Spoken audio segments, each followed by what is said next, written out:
E aí, pessoal, tudo bem? Como é que foi o recesso de vocês? Estamos voltando com as nossas aulas. Vamos falar um pouco sobre a colonização do Brasil. Ao longo dessa aula, eu vou relembrar o que falamos na videoaula passada. Vamos falar um pouquinho sobre as capitanias hereditárias e as suas dificuldades, as sesmarias.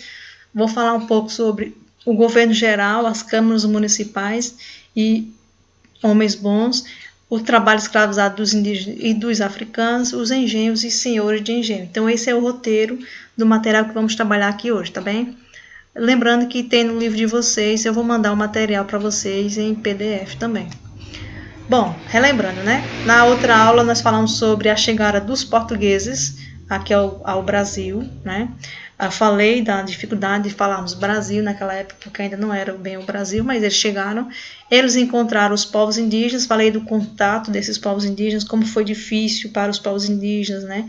Eles desenvolveram aquela relação de escambo, de troca, em que os povos indígenas retiravam o pau-brasil para os portugueses e recebiam em troca machados, facas, tecidos, espelhos, essas buxigangas, entre as coisas mais.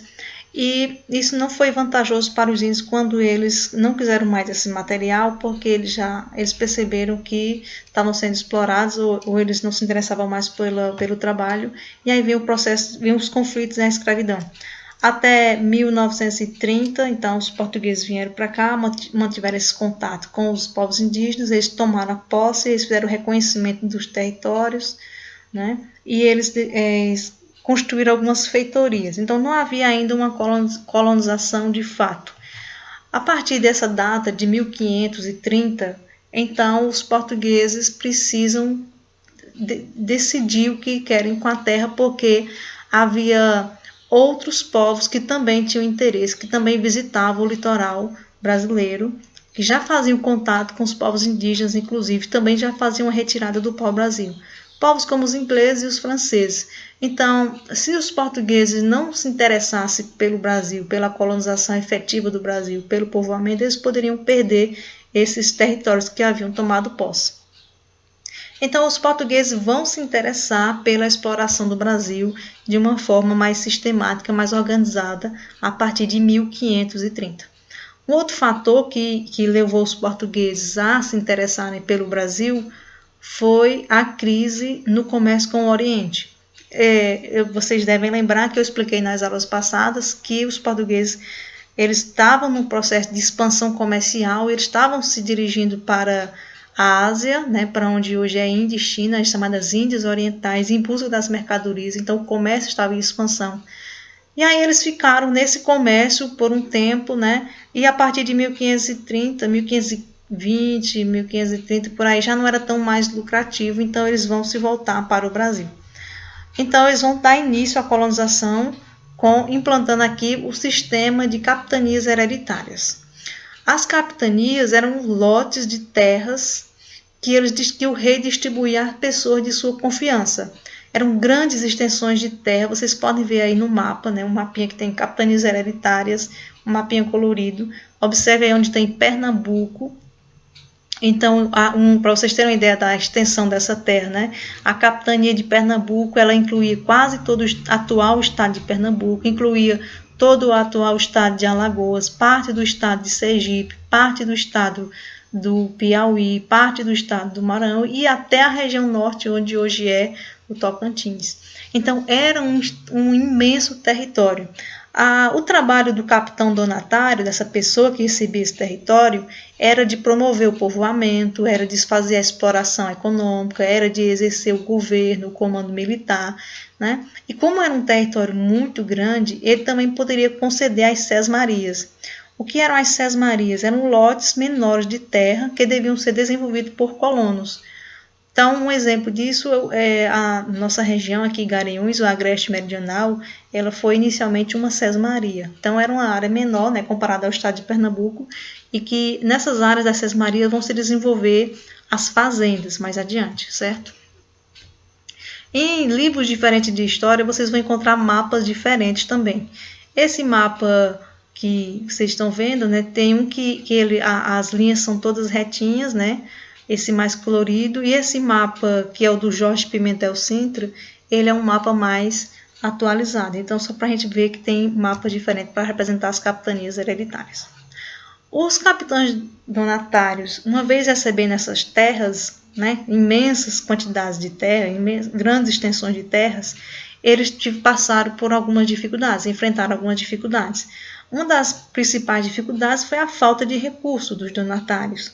Eles tinham que ter um bom recurso para investir, né? Afinal de contas, tinham que vir de Portugal, tinham que atravessar o Oceano Atlântico em navios, né? Trazer equipamentos para desenvolver alguma atividade por aqui. Chegando por aqui, ainda tinham que enfrentar os índios, havia confronto, né? Os conflitos com os indígenas.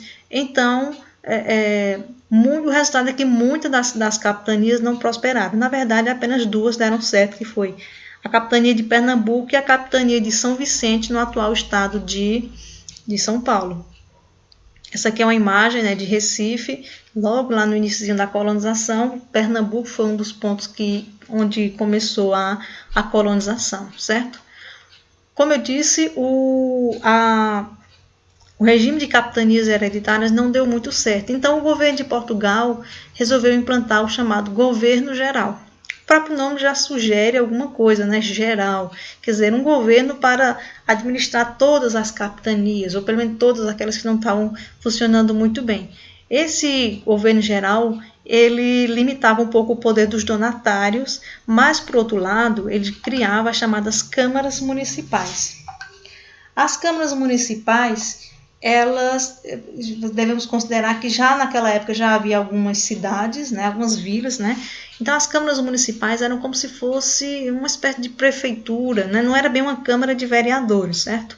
Havia algumas eleições para escolher quem ocuparia os cargos nas câmaras municipais, e essas eleições sempre eram, né, só quem podia participar eram os chamados homens bons. Esses homens bons, que eu coloquei aqui entre aspas, são aqueles que eram de Portugal. Então, homens mesmo, então mulheres não podiam participar, e não podiam participar indígenas, escravos, né, pessoas de outras regiões, de outros países que viessem para cá, estrangeiros.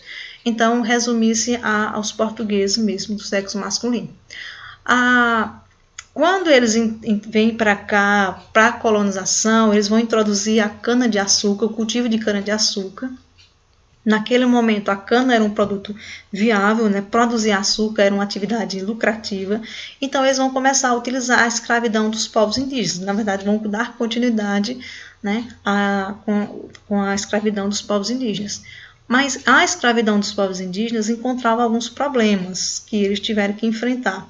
Por exemplo, né, os povos indígenas fugiam muito, porque eles estavam em seu território, eles sabiam se virar muito bem nas matas, então era muito fácil fugir pelas matas, né, e sabiam se virar nessas matas, sabiam sobreviver. Para os portugueses era mais difícil entrar mata dentro e capturar esses índios, porque eles não conheciam essa região de matas, eles não tinham o mesmo manejo com as matas que os povos indígenas que estavam acostumados tinham, né? Outro ponto crítico foi a questão dos religiosos. Os padres, desde o início da colonização, também chegam por aqui, junto com os comerciantes, com os outros colonos que vêm fazer a exploração. Vocês verão mais adiante que em cada engenho vai ter também uma capela, certo? O que os padres queriam era catequizar os índios. Então, muitos desses padres vão se colocar contra a escravidão dos povos indígenas, principalmente aqueles que não foram capturados nas chamadas guerras justas, que eu falei para vocês, né?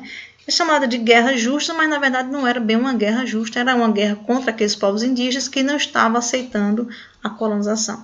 Então, esses padres que eram contra a escravização de povos indígenas, eles começam a ser um empecilho para aqueles que querem escravizar indígenas, certo? Então, isso eles vão pedir sempre ao rei para proibir a escravidão dos índios, tal, porque eles querem salvar as almas dos índios, alguma coisa desse tipo aí.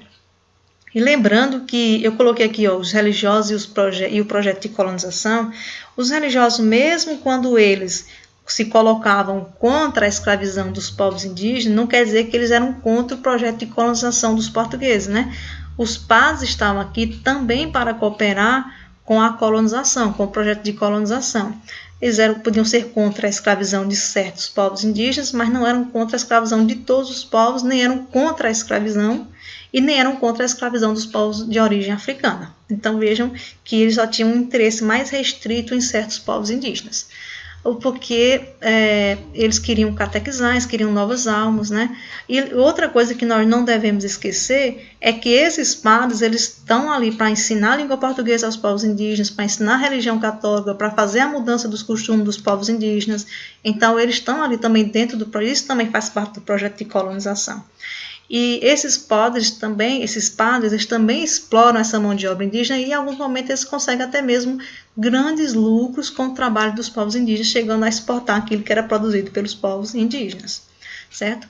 A outra coisa que, então, diante dessas dificuldades, vem a escravização de povos africanos, de origem africana. Além dessas dificuldades com a escravidão dos povos indígenas, né, ainda nem citei a questão das doenças que também contribuíram, tinha um outro fator que foi muito importante, foi pesado para que se optasse pela escravidão dos povos de origem africana, que foi a lucratividade do tráfico negreiro. Então tinha um grupo de comerciantes que queria lucrar com a venda dos escravos de origem africana, né? Venda de pessoas que vinham da África. Então, com a pressão desses comerciantes, vai se introduzir o tráfico negreiro, o trabalho do escravo de origem africana no Brasil. Então, eles vão implantar, uma das principais atividades econômicas que vão implantar no Brasil vai ser o engenho com a produção de cana-de-açúcar, como eu já falei, né? O engenho vai ser a unidade básica da colonização portuguesa. Vocês podem observar aí, né, algumas estruturas do engenho, a Casa Grande, a senzala, né, a moenda. Vocês vão ver que já tem animais, o trabalho dos escravos, né, já predomina no engenho, gradualmente vai predominar o trabalho dos escravos de origem africana, tá bem? Eu coloquei aqui uma numeração, vocês tentem identificar aí, ó, 1, 2 e 3, né? O 1, a Casa Grande, o 2 seria a senzala, nessa representação de Franz Post, e o 3, ali não ficou muito legível, mas é a capela, certo? Bom, e para nós concluirmos, vamos destacar que a colonização portuguesa caracterizou-se pelo sistema de exploração chamado plantation. Essa exploração é baseada nos seguintes pontos: a grande propriedade rural, como eu destaquei para vocês lá no início, o trabalho escravo, que no Brasil começou com o indígena, depois foi para o trabalho do escravo africano, a produção para exportação. Então vamos lembrar que o açúcar produzido aqui no Brasil não era para ser vendido aqui mesmo, ele era exportado para a Europa. E uma outra característica é a chamada monocultura, né? Então o cultivo predominante, né, o principal era a cana-de-açúcar e não se plantava outras coisas, tá bem? Então aí tem algumas fontes, certo? Esse material eu vou mandar para vocês em PDF. Obrigada, espero que vocês tenham entendido. A gente vai se comunicando aí pelas outras formas, pelo WhatsApp, pelos outros meios também. Grande abraço, beijos.